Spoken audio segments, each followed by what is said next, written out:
اور اسی طرح ایک قصہ ہے بادشاہ کا۔ ایک بادشاہ کنواں کھدواتا ہے اور سلطنت میں اعلان کر دیتا ہے کہ صبح ہر شخص اس کنویں میں ایک دودھ کا گلاس ڈالے گا۔ تو ایک میرے جیسا جھلا جب یہ اعلان سنتا ہے تو وہ سوچتا ہے کہ یار سارے لوگوں نے کنویں میں دودھ کا گلاس ڈالنا ہے، میں اس میں ایک پانی کا گلاس ڈال دوں گا۔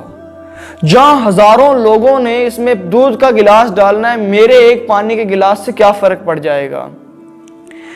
تو جب صبح ہوتی ہے دیکھتے ہیں تو وہ کنواں پورا پانی سے بھرا ہوا ہوتا ہے۔ کیوں بھلا؟ اس لیے کیونکہ صرف وہ اکیلا شخص نہیں یہ سوچتا کہ میں اگر اس میں پانی کا گلاس ڈال دوں گا تو کیا فرق پڑ جائے گا، میرے ایک کے پانی کے گلاس ڈالنے سے کیا کسی کو پتا چلے گا، کیا فرق پڑے گا، سب نے تو اس میں دودھ کے گلاس ڈالنے ہیں۔ وہ اکیلا نہیں سوچ رہا تھا، پورا معاشرہ یہی سوچ رہا تھا، سارے لوگ یہی سوچ رہے تھے کہ میرے ایک کے اکیلے کے پانی ڈال دینے سے کیا فرق پڑ جائے گا۔ میں نے بھی یہی سوچا، آپ نے بھی یہی سوچا، آپ نے بھی یہی سوچا، ہر کسی نے یہی سوچا کہ میرے ایک پانی کے گلاس ڈال دینے سے کیا فرق پڑ جائے گا، سب نے تو اس میں دودھ کے گلاس ڈالنے ہیں۔ اس طرح سب نے اسی سوچ پر اس میں پانی کے گلاس ڈالے اور وہ کنواں پانی سے بھر گیا۔ یہی حال آج ہمارے معاشرے کا ہے۔ ہم سوچتے ہیں کہ ہم اکیلے کیا کر سکتے ہیں، باقی پورا معاشرہ جب نہیں کچھ کر رہا تو ہم کیا کر سکتے ہیں۔ اسی سوچ نے آج معاشرے کے اندر سے وہ کسب، وہ محنت کا جذبہ چھین لیا ہے۔ ہر شخص کہتا ہے کہ یار میں اکیلا کیا کر سکتا ہوں، میرے اکیلے سے کیا فرق پڑ جائے گا۔ میں ایک آپ کو اور سٹوری سناتا ہوں کہ ایک دفعہ ایک وقت کا حکمران، ظالم حکمران کسی اللہ کے ولی کو جلانے لگا۔ بہت بڑی اس نے آگ جلائی تو اس آگ کے قریب ایک چھوٹا سا 10 سال کا بچہ کھڑا تھا۔ وہ اپنا نکال کے لعاب اس آگ میں ڈال رہا تھا۔ ایک بزرگ نے اسے یہ کرتے ہوئے دیکھا تو آ کے پوچھنے لگا کہ بیٹا اتنی بڑی آگ جلائی ہوئی ہے اس نے، تمہاری اس لعاب سے آگ تھوڑی بجھ جائے گی، یہ تم کیا کر رہے ہو؟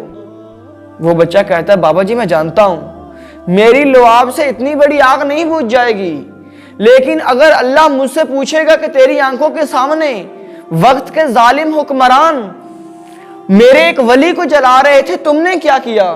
میرے پاس کوئی جواب تو ہو کہ اللہ میں وقت کے حکمرانوں کے ہاتھ تو نہیں روک سکتا تھا، ان کے ہاتھوں سے تیرے بندے کو آزاد تو نہیں کروا سکتا تھا۔ اللہ میرے پاس ایک لعاب تھا، میں وہی پھینک سکتا تھا، اللہ وہ میں نے کیا، میرے پاس کوئی جواب تو ہونا چاہیے اللہ کے ہاں۔ ہمارے پاس بھی اللہ کے ہاں دینے کے لیے کوئی جواب ہونا چاہیے۔ جس وقت اللہ پوچھے کہ تمہارا مذہب اندھیریوں میں ڈوب رہا تھا، تمہارا مذہب اندھیری گھاٹیوں میں ڈوب رہا تھا، تمہارا ملک اندھیری گھاٹیوں میں ڈوب رہا تھا، تم نوجوان تھے، تم نے کیا کیا ہے؟ تمہارے پاس جواب ہونا چاہیے اللہ میں بہت بڑے انقلاب تو نہیں برپا کر سکتا تھا، میرے بازوؤں میں اتنی طاقت تو نہیں تھی کہ میں ظالموں کو روک سکتا، اس ملک کی جنگ لڑ سکتا، میں اسلام کو اوج کمال پر لے کے جا سکتا، لیکن اللہ میں جتنا کر سکتا تھا اللہ میں نے اتنا کیا ہے۔ ہمارے پاس اپنا جواب ہونا چاہیے کہ اللہ میں نے اتنا کیا ہے۔ اگر سارے لوگ یہی کہنے لگ جائیں کہ میں ایک کیا کر سکتا ہوں تو سب لوگ جب یہی کہیں گے تو پورا معاشرہ یہی کہے گا۔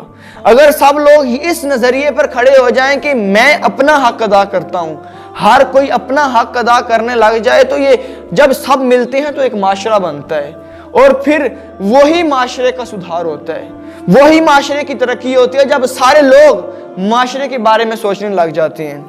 امام جعفر صادق رحمہ اللہ فرماتے ہیں کہ اگر صبح سورج کی کرنیں جب آپ کے چہرے پر پڑتی ہیں اس وقت آپ کے ذہن میں اپنی ملت کی بقا کے لیے اور اپنے ملت کی عروج کے لیے کوئی خیال پیدا نہیں ہوتا تو آپ مسلمان نہیں ہیں، امام جعفر رحمہ اللہ فرماتے ہیں۔